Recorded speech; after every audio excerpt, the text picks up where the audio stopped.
ప్రభునందు మాకు అత్యంత ప్రియులైన దేవుని ప్రజలందరికీ యేసుక్రీస్తు వారి శ్రేష్టమైన నామంలో శుభాలు తెలియజేస్తున్నాను. బాగున్నారా మీరంతా? Good morning. మీరు మీ కుటుంబం క్షేమంగా ఉండాలని, క్రీస్తు ప్రభుల్లో నడుచువారుగా ఉండాలని మీకోసం ఎల్లప్పుడూ ప్రార్థన చేస్తున్నాం. భక్తి జీవితంలో మనం వెనుకకు జారిపోకుండా ముందుకే కొనసాగాలని దేవునికి ఆలోచన. అందును బట్టి లేఖన భాగాల్ని దేవుడు మనకిచ్చారు. వాక్యాన్ని అనుదినము చదవడం ద్వారా, వాక్యపు వెలుగులో మనం నడవడం ద్వారా మన జీవితాల ద్వారా దేవునికి మహిమను తీసుకొస్తాం. ఆ కారణాన్ని బట్టి మనం సృష్టించబడ్డాం. యేసుక్రీస్తు ప్రభు పరిశుద్ధుడు అని బైబిల్ సెలవిస్తూ ఉంది. ఆయన మార్గములో మనం నడిచినప్పుడు దేవుని కార్యాలు స్పష్టంగా చూస్తాం. ఈరోజు వాగ్దానం కోసం కనిపెడుతున్నారు కదా, పరిశుద్ధ గ్రంథం తెరిచి యెషయా గ్రంథం 49వ అధ్యాయం 9వ వచనం చదువుదామా? The book of Isaiah chapter 49 and verse 9. మార్గములలో వారు మేయుదురు, చెట్లు లేని మెట్టల మీద వారికి మేపు కలుగును. మార్గం తప్పిన తరువాత వారు మేయుదురు అని బైబిల్ చెప్పలేదు. మార్గములలో వారికి మేత ఉంది. నీ జీవితంలో అన్ని విషయాల్లో కూడా దైవిక సమృద్ధిని అనుభవించాలంటే నువ్వు మార్గంలో నడవాలి. ఇది గుర్తుపెట్టుకోవాలి.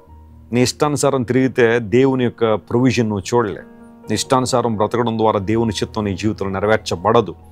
ఆయన నుండి వనరులు నీకు అందవు. కొంతమంది ఈ రోజుల్లో తమ ఇష్టానుసారంగా జీవిస్తూ, తమకు నచ్చినట్టుగా బ్రతికేస్తూ, దేవుడు నాకు ఎందుకు మేలు చేయట్లేదండి, ఎందుకు నన్ను పట్టించుకోవట్లేదండి అని అడుగుతూ ఉంటారు. అయితే బైబిల్ సెలవిస్తూ ఉంది, మార్గములలో వారికి మేత ఉంది. నిజమైన ఆశీర్వాదం, నిజమైన నెమ్మది, నిజమైన స్వస్థత, నిజమైన విడుదల మార్గములో ఉంది. ఎవరి మార్గం? ఈ మార్గంలో నడవడం అంటే అర్థం ఏంటి? యేసు ప్రభు వారి లోకానికి వచ్చి యోహాను సువార్త 14వ అధ్యాయం 6వ వచనంలో ప్రభు చెప్పిన మాట, నేనే మార్గమును, నేనే సత్యమును, నేనే జీవమును అని ప్రభు చెప్పారు. నేనే అని చెప్పడంలో మనం చేస్తున్న ప్రార్థనకు, మన వెతుకులాటకు లేదా మన అన్వేషణకు యేసు ప్రభు ముగింపుగా ఉన్నారు. ఈనాటికి చాలామంది దేవుడు ఎవరని, సృష్టించిన సృష్టికర్త ఎవరు అని వెతుకులాడుతూనే ఉన్నారు. ఇది కాదంటే అది, అది కాదంటే మరొకటి, మరొకటి కాదంటే ఇంకొకటి. అలా ప్రయాణం చేస్తూ చేస్తూ చేస్తూ అలసిపోయి ఇవన్నీ నిజాలు కాదేమో, వాస్తవం కాదేమోనని కొంతమంది దేవునికి దూరంగా జరిగిపోయే వాళ్ళు కూడా చాలామంది ఉంటారు. గమనించు ప్రియ దేవుని బిడ్డ, యేసు ప్రభు వారు నేనే మార్గము అని చెప్పడంలో మన అన్వేషణకు ఆయన ముగింపుగా ఉన్నారు. When you come to Christ, you come to the reality. వాస్తవికతలో నువ్వు వస్తున్నా. ఆయన ఎలాంటి మార్గము అని కనుక మనం అడిగితే బైబిల్ ఎన్నో శ్రేష్టమైన అంశాలు తెలియజేస్తాం. దైవజుడైన పౌలు అంటాడు, యేసుక్రీస్తు ప్రభు నూతన మార్గము అన్నాడు. నూతన మార్గం అంటే ఇప్పుడు వచ్చిందని కాదు. అక్కడ చాలామంది తెలియక క్రైస్తవ్యం ఈ మధ్యనే కదా వచ్చింది, అంతకుముందు చాలా ఉన్నాయి కదా అని మాట్లాడేవాళ్ళు చాలామంది ఉంటారు. దేవుని మార్గం ఎంత పురాతనమైంది ఎవరు లెక్కగట్టలేదు. ఎందుకంటే దేవుడు ఎప్పటి నుంచో ఉన్నాడు. ఆయనకు మనం డేట్లు వేయలేం, ఆయనకు మనం తేదీలు చెప్పలేం. ఆయన మార్గం గొప్ప మార్గం, ఆయన్ను మించిన వాళ్ళు ఎవరు లేరు. అయితే నూతన మార్గము అని ఎందుకు బైబిల్ సంబోధించిందంటే, ఈ మార్గము నీకు నూతనత్వాన్ని ఇస్తుంది. అది దాని అర్థం. It's a way of new life. నూతన జీవాన్ని, నూతన బ్రతుకుని నీకు ఇస్తుంది. పాత బ్రతుకు, రోత బ్రతుకు, పాప బ్రతుకు మనిషిని నరకానికి ఇడ్చుకుని పోతున్నాయి.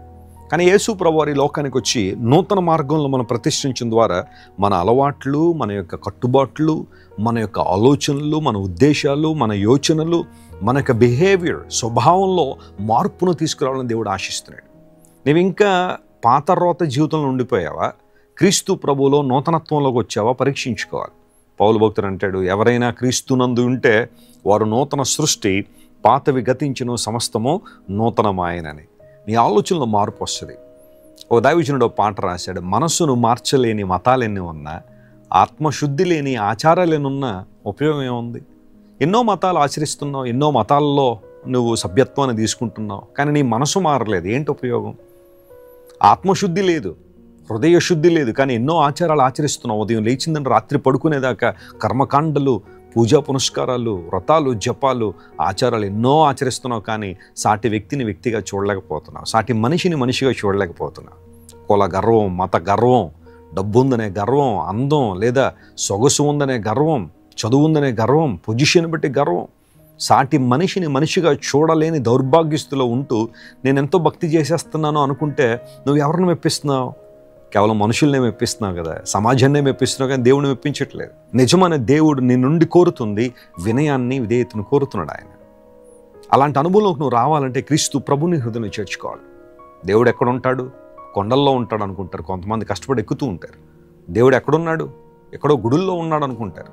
దేవుడు ఎక్కడున్నాడు, గుహల్లో ఉన్నాడు అనుకుని అక్కడ కూడా వెళ్ళి ఇరుక్కుపోతున్నారు ఆ రాళ్ల సందుల్లో చాలామంది. దేవుడు ఎక్కడ ఉంటాడో తెలుసా? నీ హృదయంలో ఉంటాడు. నీ హృదయంలో ఉండాలని ఆశపడుతున్నాడు ఆయన. మనిషి తన హృదయంలో దేవునికి చోటు ఇవ్వకుండా దేవుడు ఎక్కడో ఉన్నాడని చెప్పి వెతుకులాడుతూ ఆఖరికి అతి తీవ్రంగా నష్టపోతున్నాడు. Christ Jesus is the way. నీ జీవితంలో నూతనత్వాన్ని ఇచ్చే మార్గం యేసయ్య మార్గం. ఇప్పుడు ఈ మార్గంలో నడిచినప్పుడు మనకు మేత దొరుకుతుంది, అనగా వారు మేయుదురు, అనగా సమృద్ధిని అనుభవిస్తారు. అంత మాత్రం కాకుండా దేవుడు అసాధ్యాలను సుసాధ్యపరుస్తాడు అనడానికి ఓ చక్కని మాట ఈ వచనంలో మనం చూసాం. చెట్లు లేని మెట్టల మీద కూడా వారికి మేపు కలుగుతుందని బైబిల్లో రాయబడింది. అనగా ఎక్కడైతే ఇది జరగదు, ఇది అసాధ్యము, ఈ కార్యము నెరవేరదు అని అనుకుంటామో అక్కడే దేవుడు తన కార్యం జరిగిస్తాడట. ఒకవేళ నీ జీవితంలో కూడా ఈ రోజున చెట్లు లేని మెట్టల మీద నడుస్తున్న అనుభవం నీలో ఉందా?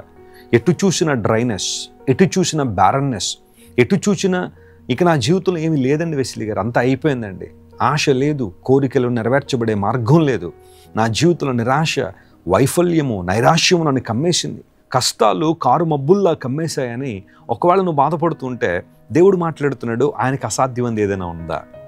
ఏమీ లేనప్పుడు శూన్యంలో నుండి కదా దేవుడు సమస్తాన్ని కలుగు చేశాడు తన మధురమైన మాట ద్వారా, తన శక్తిగల మాట ద్వారా. ఎందుకు విచారపడుతున్నావు? దేవునికి నీ జీవితాన్ని అప్పగించినప్పుడు మనుష్యులకు అసాధ్యమైనవి ఎన్నో దేవుడు తన శక్తి ద్వారా సాధ్యపరిచాడు. ఒకవేళ ఆరోగ్య సంబంధమైన ఛాలెంజెస్ ఎదుర్కొంటున్నావా? ఎక్కడికి వెళ్ళినా ఇక నాకు స్వస్థత లేదని బాధపడుతున్నావా? యెహోవా రాఫా నీ దేవుడు నేను స్వస్థపరిచేవాడు. వినమ్రతతో ప్రార్థించే, సంపూర్ణంగా ఆయన చిత్తానికి లోబడు, ప్రభు నీకు స్వస్థత అనుగ్రహిస్తాడు, విడుదలిస్తాడు ఆయన. ఆర్థికంగా కృషించిపోయి నిరాశలో ఉన్నావా? ఇక నా జీవితంలో బ్రతకడానికి ఒక అవకాశం కూడా లేదండి అని బాధపడుతున్నావా? ప్రభు వైపు చూడు. ఈ రోజున పట్టే చేతిగా ఉన్న నీ చేతిని దేవుడు పెట్టే చేతిగా మారుస్తాడు ఆయన. ఆయనకు అసాధ్యమైనది ఇది లేదు. ఒక ఉద్యోగం కోసం నువ్వు ప్రార్థన చేస్తున్నావా? ఒక వ్యాపారంలో అభివృద్ధి కోసం నువ్వు ప్రార్థన చేస్తున్నావా? Keep praying. Your God is the God of impossibilities. అసాధ్యాలను ఖచ్చితంగా ఆయన సాధ్యపరుస్తారు. ఈ వాగ్దానాన్ని ఈరోజు క్లెయిమ్ చేయండి. చెట్లు లేని మెట్టల మీద కూడా దేవుని సన్నిధినితో ఉంటే నీ జీవితంలో ఆశీర్వాదం చూస్తావు, ఆత్మకార్యాలు నీ జీవితంలో జరుగుతాయి. ప్రార్థన చేసుకుందాం. ప్రేమ గల తండ్రి, ఈరోజు మీరు మాకు ఇచ్చిన వాగ్దానాన్ని బట్టి నీకు స్తోత్రాలు. మా ప్రియులందరినీ ముట్టండి, బలపరచండి. అసాధ్యాలను సుసాధ్యపరిచే దేవుడు నాయన. మా ప్రియుల జీవితాల్లో ఏవేవైతే అసాధ్యాలుగా కనబడుతున్నాయో నీ శక్తి ద్వారా, నీ మహిమ ద్వారా, నీ ప్రకాశము ద్వారా ప్రభువా వారి జీవితాల్లో కార్యాలు నెరవేర్చమని కోరుతున్నాం.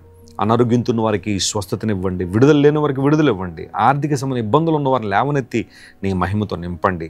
ఈ రోజంతట్లో కావలసిన విజయము ప్రభువా, ఆనందము, సంతోషం మా ప్రియులందరికీ మీరు దయచేయమని కోరుకుంటూ యేసుక్రీస్తు వారి దివ్య సముఖంలో ఈ మా మనవులు సమర్పించి వేడుకొనిచున్నాం తండ్రి. Amen. God bless you dear friends. Have a wonderful day. అన్నవాక్యం రోజు రోజుకి ఎంతో విశ్వాసంలో నిలబడిలా చేస్తుంది. ఈరోజు దేవుని ప్రేమించడం వల్ల మనకి ఒక ప్రయోజనాలు ఎన్నో తెలిపారు. దాని ద్వారా అనేక మందికి వాక్యం వాళ్ళకి విశ్వాసంలో నిలబడడానికి అన్నవాక్యం చాలా ఉపయోగపడ్డది. దేవుడు అట్టి రీతిగా అన్నను వాడుకుంటున్నందుకు చాలా హ్యాపీగా ఉంది. క్రైస్ట్ వర్షిప్ సెంటర్ ఓ బలమైన సంఘ ఉద్యమం. కొన్ని సంవత్సరాల క్రితం కేవలం 2 ప్రారంభించబడిన పరిచర్య నేడు ప్రపంచవ్యాప్తంగా లక్షలాది మందిని ప్రభావితం చేయుచున్నది. రాజమండ్రి, సికింద్రాబాద్, బెంగళూరు, నెల్లూరు, దుబాయ్, బెహ్రైన్, కరీంనగర్, విశాఖపట్నం, గద్వాల్, కొవ్వూరు, మలకపల్లి, శ్రీలంక, భూటాన్, అడ్డతీగల, పాలమూరు, ఒంగోలు, బళ్ళారి, కోరుకొండ, పోతవరం, నల్లజర్ల, వెంకటరామయ్యగూడెం, మచిలీపట్నం, ఇందిరానగర్లతో పాటు అనేక గ్రామాల్లో క్రైస్ట్ వర్షిప్ సెంటర్ ఆరాధనలు జరుగుచున్నవి. వాక్య సంబంధమైన ఉద్యమంలో, పరిశుద్ధాత్మ సంరక్షణలో కొనసాగాలనుకునే ప్రతి ఒక్కరికి మా ప్రేమపూర్వక ఆహ్వానాన్ని అందిస్తున్నాము. రండి, ఆత్మతో సత్యముతో ప్రభువైన యేసుక్రీస్తును ఆరాధిద్దాం. మీరు ఇంతవరకు విన్న దైవ సందేశం మరియు దేవుని సేవకులు చేసిన ప్రార్థన మీకు ఆశీర్వాదకరముగా ఉన్నదని విశ్వసించుచున్నాము. ఈ సందేశాన్ని మీ స్నేహితులకు, బంధువులకు షేర్ చేయండి. మీకు ఏదైనా ప్రార్థన అవసరత ఉన్నచో మా ఫోన్ నంబర్లకు కాల్ చేయండి.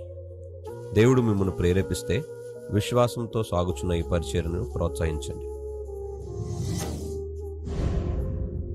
మరిన్ని వర్తమానాలు, పాటలు వినుటకు జాన్ వెస్లీ మినిస్ట్రీస్ అను మా యూట్యూబ్ ఛానల్ను సబ్స్క్రైబ్ చేసుకోనండి. ప్రభువైన యేసుక్రీస్తు కృప మీకు తోడైండును గాక.